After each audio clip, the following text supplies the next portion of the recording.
keluar malam, mereka yang menggunakan pakaian terlalu seksi, mereka yang kok sering ikut dugem, jadi seolah-olah aktivitas mereka itu dianggap sebagai bagian-bagian yang mereka mendapatkan kekerasan seksual ya pantas karena memang mereka mencari sendiri.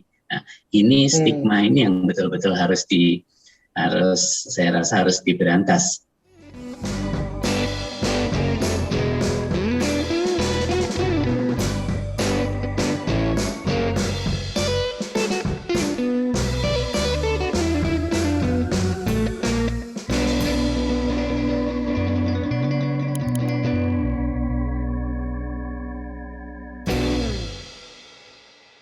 Halo semua teman-teman Nadir Podcast dimanapun kalian berada, welcome back ke Nadir Podcast. Tentunya di episode ini masih bersama gue William Linardi yang akan membawakan episode khusus nih hari ini. Tentunya kita akan membahas apakah kekerasan dapat menyebabkan kesepian. Dan sudah hadir bersama kita seorang pakar di bidangnya. Tanpa berlama-lama lagi langsung saja Dr. Suryo.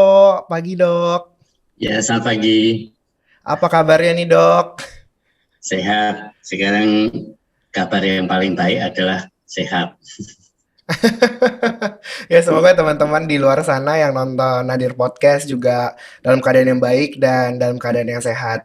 Nah dok, jadi di episode kali ini dok kita akan membahas secara lanjut sih dok, apakah kekerasan yang dialami di luaran sana dapat menyebabkan kesepian gitu dok. Dan mungkin selama ini banyak kasus kekerasan, terutama kekerasan seksual yang ibaratnya ini seperti gunung es gitu dok, yang kelihatan tuh cuman yang keangkat aja gitu. Banyak juga kasus-kasus yang belum terungkap, belum banyak yang tahu. Nah, di situ juga kita akan membahas seperti apa sih dampaknya yang dirasakan oleh penyintas atau korban, dan mungkin hal-hal ini yang dapat terjadi di lingkungan terdekat kita gitu dok. Nah, yang pertama dok yang ingin saya tanyakan kepada Dokter Suryo, apakah ada hubungan antara kekerasan seksual dan kesepian sendiri itu dok?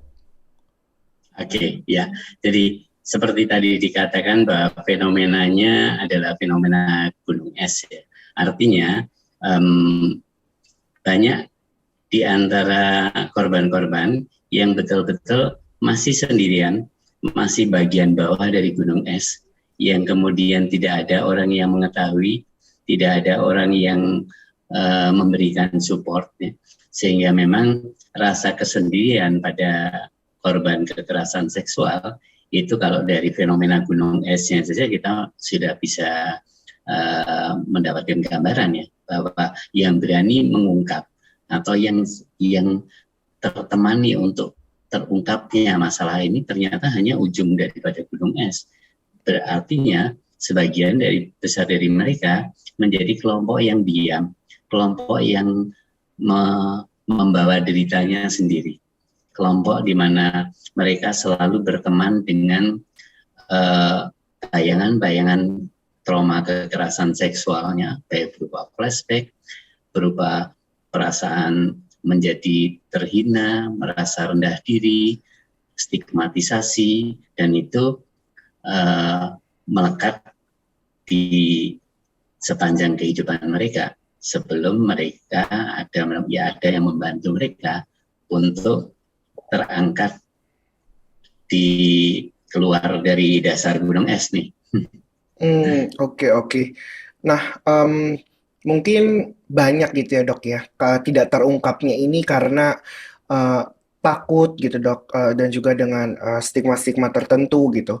Nah, kalau menurut saya gitu ya dok, correct me if I'm wrong gitu ya dok. Nah, apakah ini terkesan seperti self-blaming gitu dok? Ini semua tuh salah saya gitu. Saya harus terima gitu. Ya, ini mungkin juga memang bagian dari kultur di masyarakat kita juga yang saya rasa memang mulai perlu bebenah ya untuk masalah kekerasan seksual, karena kekerasan seksual sering dianggap bahwa korban itu biasanya di kita masih kebanyakan korban masih perempuan ya, bahwa korban itu merupakan seolah-olah gara-gara mereka yang kemudian keluar malam, mereka yang menggunakan pakaian terlalu seksi, mereka yang kok sering ikut dugem, jadi seolah-olah aktivitas mereka itu dianggap sebagai bagian-bagian yang mereka mendapatkan kekerasan seksual ya pantas karena memang mereka mencari sendiri. Nah, ini stigma ini yang betul-betul saya rasa harus diberantas, karena sepanjang bahkan di pertanyaan-pertanyaan misalnya ini kan kalau di hukum kan masih setahu saya masih delik aduan ya. Nah, ketika mengadukan itu sendiri pertanyaan-pertanyaan apakah ada saksi itu sendiri sudah membuat orang yang menjadi korban kekerasan seksual sudah merasa bahwa aduh kayaknya saya memang nggak ada temannya deh. Saya mengadu ke siapapun akan dinegasikan. Mengadu ke keluarga, kemudian keluarga mengatakan sudah deh kita tutup di sini saja. Ini adalah aib buat keluarga. Apalagi kekerasan seksual, kita tahu bahwa kekerasan seksual itu banyak terjadi di dalam keluarga. Di dalam keluarga dilakukan oleh anggota keluarga sendiri, bisa oleh pamannya, oleh mereka yang mempunyai relasi kuasa terhadap korban. Dan kalau kekerasan seksual yang dilakukan di dalam keluarga, praktis memang itu lebih menyakitkan. Itu menjadi betul-betul menjadi kesakitan yang sepi. Jadi penderita menjadi diam, tidak ada yang membela, bahkan dia yang diminta untuk berkorban diri, untuk menjaga supaya jangan sampai aib ini keluar. Dan inilah yang saya rasa kesepian yang paling menyakitkan. Oke. Nah, apa ya, dorongan gitu dok untuk sudahlah kita tutup aja, kita pendam saja gitu dok. Dan yang akhirnya mereka merasa si kesepian itu gitu dok. Oh, nih saya benar-benar nggak punya siapa-siapa nih untuk cerita, untuk speak up, untuk membuka cerita ini gitu. Nah, apakah kesepian yang dirasakan oleh korban ini akan menjurus ke hal-hal tertentu gitu dok, seperti mungkin depresi ataupun vonis-vonis lainnya gitu dok? Ya, sebetulnya memang kalau pada kekerasan seksual itu dampak mentalnya termasuk satu peristiwa yang dampak mentalnya luas ya. Kalau anak yang, dan tergantung dari usia perkembangannya, pada anak yang pada usia perkembangan dini itu akan sangat berdampak pada tumbuh kembang kepribadian mereka. Pada anak yang remaja itu juga akan sangat mempengaruhi pertumbuhan dan perkembangan identitas mereka. Identitas sebagai saya adalah orang yang berharga, saya adalah orang yang mempunyai tujuan hidup, dan saya adalah orang yang bisa menjalani kehidupan ini dengan penuh motivasi positif. Itu bisa, peristiwa kekerasan seksual bisa membunuh pencarian identitas pada remaja. Remaja yang mengalami kekerasan seksual, apalagi kemudian oleh support sistemnya, keluarga yang diharapkan menjadi support sistemnya, malah si korban diminta untuk tidak membuka aib.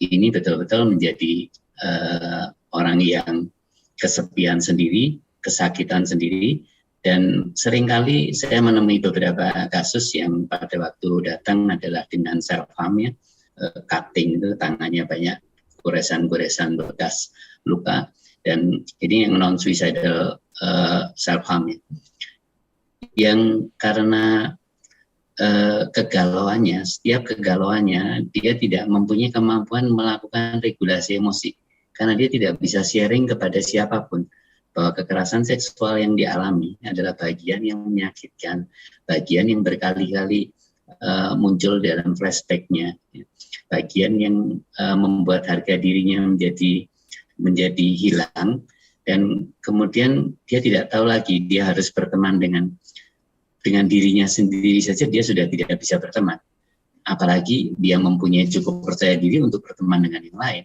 Maka dengan menyakiti diri, setidaknya rasa sakit itu menemani dia menandakan bahwa dia masih ada loh, saya masih ada rasa sakit ini yang memahami saya.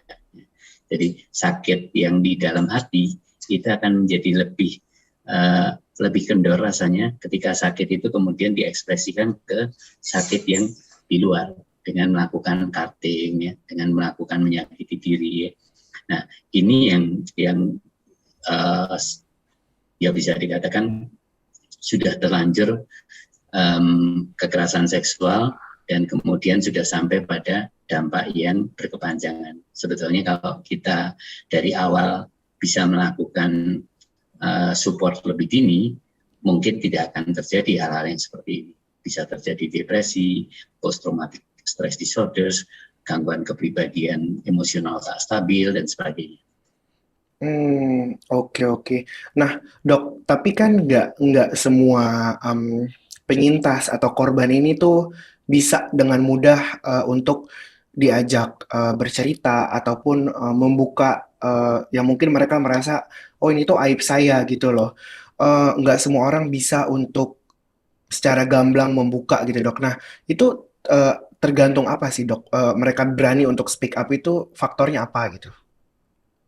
Ya, pertama sih memang rasa aman ya. Jadi artinya kalau ada support system, kalau mereka keluarga itu adalah bagian rasa aman mereka, maka ketika mereka mendapatkan peristiwa kekerasan, yang pertama kali datang mereka akan datang ke tempat-tempat yang memberikan rasa aman. Jadi mereka misalnya datang ke keluarga, ke ayah ibunya, ke saudara-saudaranya. Dan kalau keluarga adalah keluarga yang memang merupakan ruang aman, maka anak ini akan terlindungi dan kemudian dia akan lebih mudah bangkit.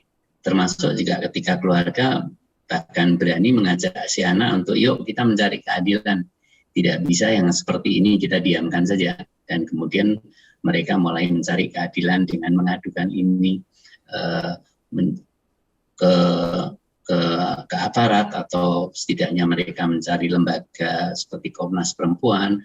Dengan begitu, dan support dari Komnas Perempuan juga membuat mereka menjadi harga dirinya pulih. Mereka bisa berteman dengan dirinya sendiri lagi. Yang pertama kali adalah kembali berteman dengan dirinya sendiri, menghargai dirinya sendiri, mempunyai dirinya sendiri adalah orang yang mempunyai tujuan hidup, mempunyai motif positif, dan tidak menjadi hancur karena satu peristiwa kekerasan seksual. Ya, itu tadinya support system, dan support system ini berkembang menjadi support oleh lingkungan, support oleh regulasi, support oleh kebijakan. Oke oke, Dok. Nah, kalau tadi kan bagaimana kita membantu gitu ya, Dok ya, kurang lebih beberapa cara gitu. Nah, kecenderungan selain mungkin kesepian yang dirasakan oleh penyintas ini gitu, Dok, dan juga memendam cerita, rasa, emosi gitu, Dok. Ada nggak sih, Dok, ciri-ciri umum ataupun kecenderungan spesifik bagi orang yang merasakan kesepian karena pernah mengalami kekerasan seksual gitu, Dok? Iya, pertama adalah kalau kita lihat terjadi satu perubahan perilaku yang mendadak ya. Jadi dari seorang yang tadinya periang, orang yang bergaul, kemudian pada satu saat kok tiba-tiba menjadi menarik diri, seperti contoh kasus yang dicerita Sandra tersebut kan. Kemudian menjadi menarik diri, menjadi menghindari interaksi sosial. Nah, dalam hal yang seperti ini kita tidak langsung bahwa ini selalu akibat kekerasan seksual, tetapi kita perlu mewaspadai bahwa ada terjadi sesuatu pada anak ini, dan keluarga mungkin bisa menjadi unsur terdekat yang kemudian bisa memberikan rasa aman kepada si anak. Ada apa sih kok kemudian tiba-tiba terjadi perubahan perilaku? Dan keluarga bisa mengutarakan apapun yang kamu sampaikan adalah bagian yang mama atau papa akan dukung. Ya. Sehingga kalau yang disampaikan hal-hal yang berkaitan dengan kekerasan seksual, mereka juga tidak langsung menjadi sesuatu yang, aduh kaget, gimana nih? Enggak, oke. Berarti yuk kita sama-sama bangkit, peristiwa ini kita cari keadilan, agar supaya kita juga merasa bahwa kita sebagai korban tidak bisa kita membiarkan pelaku enak begitu saja, tetapi kita juga harus betul-betul mendapatkan keadilan. Dan ketika kita mendapatkan keadilan, maka si korban merasa juga bahwa ternyata kekerasan seksual itu bukan salah saya. Kekerasan seksual itu betul-betul murni adalah satu perbuatan kejahatan yang dilakukan oleh pelaku. Dan keluarga saya menjadi support system yang sangat baik buat saya, sehingga dia speak up, dia mulai berani berkata-kata pada teman-temannya. Dan mungkin teman-temannya yang mengalami hal yang serupa, karena ada kan peristiwa yang di mana di satu lembaga yang terus kemudian ternyata di situ ada banyak kekerasan seksual, ya, dan kemudian sampai bertahun-tahun tidak ada yang berani berbicara, dan ketika terbuka satu orang berani berbicara, dan kemudian ternyata terbuka ternyata yang lain juga pernah menjadi korban, dan pada akhirnya mulai diadili kasus ini, dan kemudian ketika mereka mendapatkan keadilan, mereka pun pelan-pelan mulai bangkit bahwa saya ternyata tidak sendirian, bukan hanya keluarga yang membantu saya, tetapi negara membantu saya, dan saya mendapatkan keadilan. Dan rasa sepi yang kemudian seolah-olah korban kekerasan seksual itu berteman dengan dirinya sendiri pun sudah tidak layak, itu pelan-pelan sirna. Oke. Nah, Dok, mungkin nggak semua orang bisa lari ke unsur terdekat, yaitu adalah keluarga gitu ya, Dok. Berarti mungkin yang bisa dicari oleh penyintas ini adalah kata kuncinya ini rasa aman gitu ya, Dok, di mana mereka bisa menemukan sosok atau lingkungan atau mungkin wadah yang dapat membantu mereka untuk saya merasa aman dan saya bisa mendapatkan keadilan gitu ya, Dok. Betul sekali. Jadi dan wadah itu perlu untuk diperluas ya. Artinya sekarang beberapa lembaga agama ya mempunyai, mereka sudah membuka wadah untuk korban-korban kekerasan seksual atau mereka yang ingin mengadukan tentang hal-hal kekerasan seksual. Sementara kan wadah agama itu biasanya paling ditakuti, karena ditakutin sebagai, aduh nanti saya malah distigma lagi.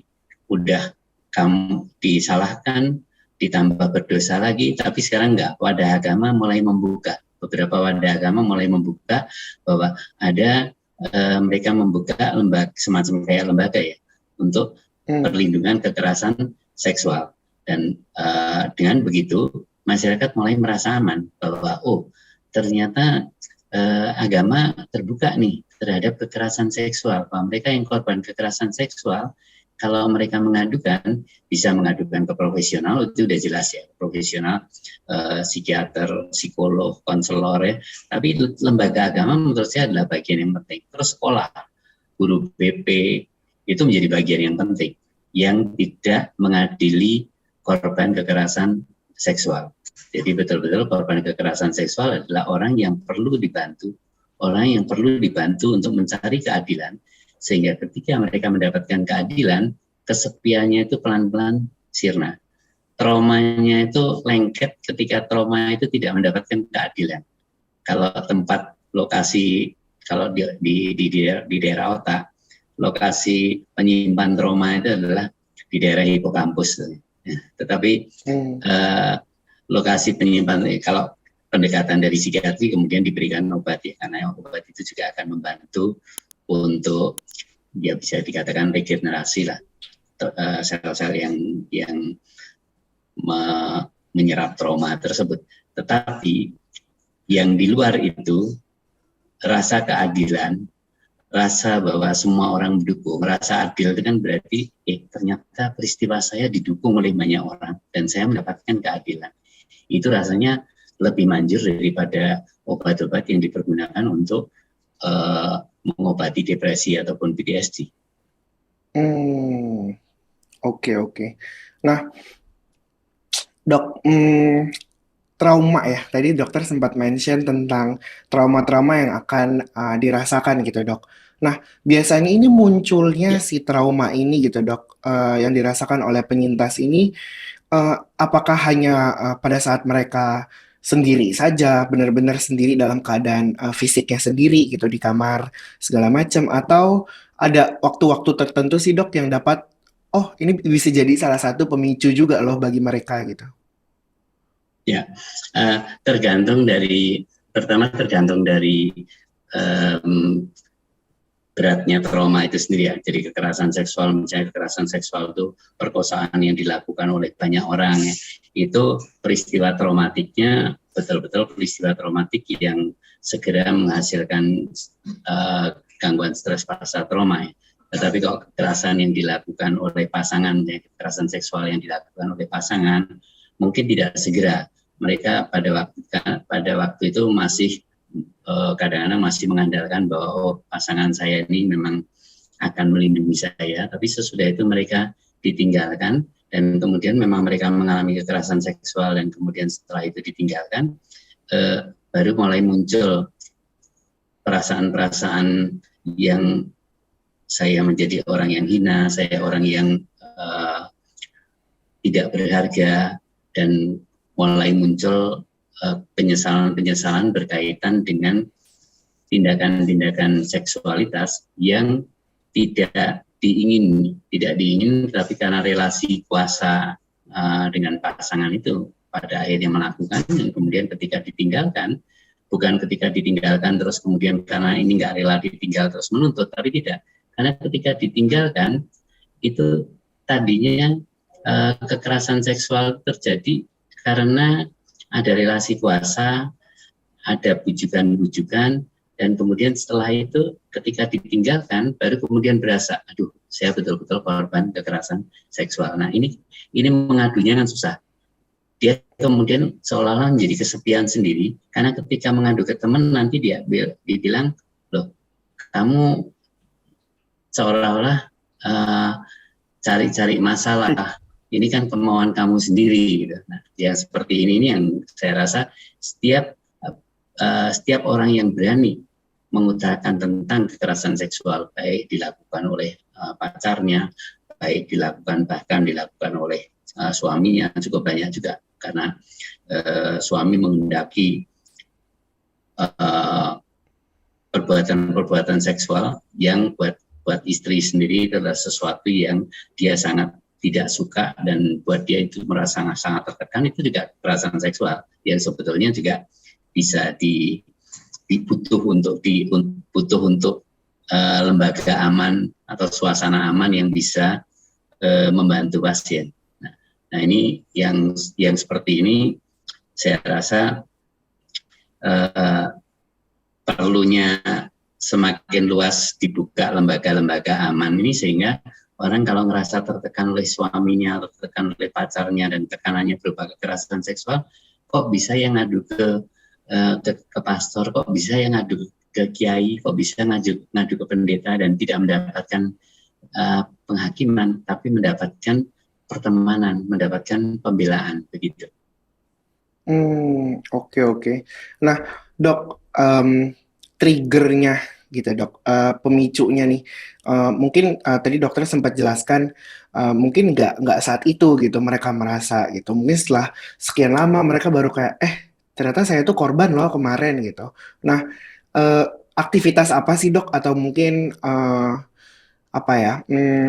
Faktor apa nih mungkin yang bisa dapat memicu, oh saya lagi nonton ini kok tiba-tiba keinget, apakah itu mungkin gitu, Dok? Ya tadi menjawab pertanyaan bahwa apakah ada faktor-faktor yang ketika seseorang sudah mulai pulih dari situasi traumanya dan kemudian bisa menjadi retraumatisasi, itu bisa. Misalnya nonton film kejadian yang sama, kekerasan seksual, atau kemudian ada peristiwa di berita tentang kekerasan seksual, dan kemudian sepertinya cerita itu seperti terulang kembali kepada dirinya. Nah, ini yang seperti ini kadang butuh pendekatan yang, apalagi kalau trauma seksualnya itu adalah trauma seksual yang kekerasan seksual yang sampai perkosaannya, itu mesti perlu pendekatan profesional. Pendekatan profesional itu ada treatment khususnya. Salah satu treatmentnya yang saya ingat pada waktu saya menjalani training di Philadelphia waktu itu adalah yang dikatakan sebagai prolonged exposure. Prolonged exposure itu si korban atau survivor ini diminta untuk menceritakan, semakin lama menceritakan semakin ke peristiwa yang paling traumatik. Jadi orang tidak mudah untuk menceritakan peristiwa perkosaan langsung ke intinya ketika yang paling traumatik. Dia nggak tahu yang paling traumatik itu ketika dia diseret-seret, atau ketika dia di pojok, diancam dengan senjata, atau ketika dilakukan perkosaannya, atau ketika dia ditinggalkan. Mulai difasilitasi untuk mengutarakan, untuk berbicara, dan betul-betul si terapisnya menjadi fasilitator saja, dan apa yang diungkapkan oleh si penderita, oleh si korban, survivor, direkam, nanti rekamannya dibawa pulang, dan kemudian dia mendengarkan sendiri. Semakin lama dia semakin berani, dia mulai menata ceritanya. Yang tadinya ceritanya cuma yang paling menyeramkan adalah ketika disekap dan habis itu nggak ngerti apa yang terjadi. Lama-lama semakin ingat peristiwanya, semakin detail, dan lama-lama dia betul-betul bisa menceritakan sampai trauma yang paling dalam. Tetapi juga diajarkan oleh si pendampingnya, oleh terapisnya, ketika dalam situasi tertentu kamu tiba-tiba menjadi histeris atau mengalami satu reaksi trauma yang luar biasa, bisa langsung mengakses terapis. Tetapi cerita itu direkamnya tergantung sekuat yang pasien berceritanya baru sampai saya ingatnya hanya saya dibawa ke tempat gelap, dan sesudah itu ya sadar-sadar saya udah ada di rumah sakit. Itu dulu, nanti pelan-pelan dia bercerita, dan rekaman cerita itu dibawa ke rumah dan diminta untuk setiap kali dia mendengarkan, sambil ada pendampingan bahwa setiap saat si terapis bisa diakses kalau dia mengalami situasi traumatik. Itu salah satu treatmentnya. Banyak treatment yang lain, tapi salah satu treatment yang membuat orang berani menceritakan apa yang dia alami, karena tiap korban kekerasan seksual traumanya berbeda-beda. Antara trauma korban kekerasan seksual yang perkosaan dengan trauma kekerasan seksual yang pelecehan, antara kekerasan seksual yang dilakukan oleh pacar dan kekerasan seksual yang dilakukan oleh orang yang tak dikenal dan beberapa orang, kekerasan seksual yang dilakukan oleh orang yang dipercaya, oleh pamannya, oleh gurunya, orang yang menjadi sangat dia merasa aman, malahnya dia diperkosa, itu beda-beda. Dampaknya berbeda-beda. Oke. Dok, mungkin kalau tadi yang dokter jelaskan itu kan salah satu bentuk treatment yang dapat dilakukan oleh seorang profesional gitu ya, Dok ya. Mungkin sebagai orang terdekat gitu, Dok, ya semoga jangan sampai gitu ya, Dok, ini terjadi di lingkungan terdekat saya maupun teman-teman Nadir di luar sana gitu. Nah, tapi semisal ini kejadian gitu, Dok. Salah satu kecenderungan pertama yang tadi dokter jelasin kan adanya perubahan diri pada penyintas atau korban gitu, Dok. Nah, mungkin sebelum langsung mungkin ada sisi penyintas nih, saya belum mau ketemu profesional gitu. Nah, bentuk support seperti apa sih, Dok, yang dapat dilakukan kami sebagai orang terdekat yang dapat diberikan secara efektif untuk penyintas atau korban ini? Oke, kalau kita menduga itu memang kekerasan seksual misalnya, terus kemudian dari keluarga menceritakan bahwa setiap malam itu kalau tiba-tiba dia berteriak seperti dia itu diperkosa orang. Tiap malam tiba-tiba flashback kan, flashback bisa menjelang tidur tiba-tiba berteriak, dan keluarga hanya menduga, tapi kalau ditanya dia diam saja. Nah, kalau yang seperti ini mungkin dari sahabat-sahabatnya yang memang kita bisa percaya bahwa sahabatnya adalah orang-orang yang sifatnya suportif, itu mulai bisa mendampingi dan kemudian menemani saja, menemani untuk setidaknya kalau sedang muncul flashback-nya, saya ada di sini. Jadi yang pertama kali kita tidak terlalu terburu-buru menggali, tetapi kita datang menemani dan kalau dia sedang dalam keadaan ketakutan, nggak apa-apa, saya ada di sini. Ketakutan kamu apapun, saya ada di sini. Nah, itu kalau kemudian sampai sudah mulai terbuka tentang kekerasan seksual yang dialami dan kemudian rasanya butuh bantuan profesional, maka diajak bantuan ke profesional. Sesudah cukup kuat, kita bisa mulai mengajak untuk yuk kita minta keadilan. Jadi prosesnya bertahap, tidak terus buru-buru ini harus minta keadilan. Padahal pasiennya sendiri masih belum siap, berbicara saja belum siap, diminta keadilan, kadang-kadang akan memperparah. Tetapi tujuannya justru keadilan itu menjadi bagian yang di ujungnya itu dia seperti tembelan akhirnya dah. Lukanya itu betul-betul lukanya ditempel. Lukanya itu diobatin sedikit demi sedikit, mulai dari support sistemnya, mulai dia ada yang menemani dan rasa aman, sampai dia berani speak up, sampai kemudian mencari keadilan. Nah, dengan semakin banyak orang yang melakukan seperti itu, maka orang yang lain menjadi seolah-olah itu dukungan tidak langsung. Oh, ternyata ketika speak up seperti yang kemarin waktu Nadir Podcast mengangkat mengenai Sandra, oh ternyata mereka yang cukup banyak ya, dan mereka yang speak up ternyata cukup banyak yang support nih. Lama-lama acara-acara seperti ini menjadi penting, karena lama-lama korban menjadi semakin berani. Aduh, saya juga lo ngalamin tuh. Kalau gitu saya coba deh mulai mencari rasa aman yang saya bisa bicara. Nah, ini yang mestinya mungkin Nadir Podcast sekali waktu membeberkan nih, sekian banyak loh jejaring yang bisa untuk membantu kamu untuk speak up, karena cukup banyak sebenarnya jejaringnya. Oke. Nah, Dok, thank you banget udah menjelaskan dengan lebih lagi mengenai apa sih kaitannya hubungan kesepian dengan kekerasan seksual gitu, Dok, dan bagaimana kira-kira penanganannya, dan kita sebagai orang yang mungkin bukan profesional, bantuan P3K pertama apa gitu yang dapat kita berikan, udah semakin jelas dan mendapatkan insight-insight baru sih, Dok, dari Dr. Suryo. Sekali lagi thank you banget, Dok. Nah, mungkin untuk yang terakhir, silakan saya minta closing statement ataupun kata penyemangat dari Dr. Suryo. Silakan, Dok. Ya, saya mungkin mengajak ya kepada teman-teman semua, pada sahabat, ya, pada mereka yang survivor, yuk kita bangkit bersama-sama. Bagaimana bangkitnya nih?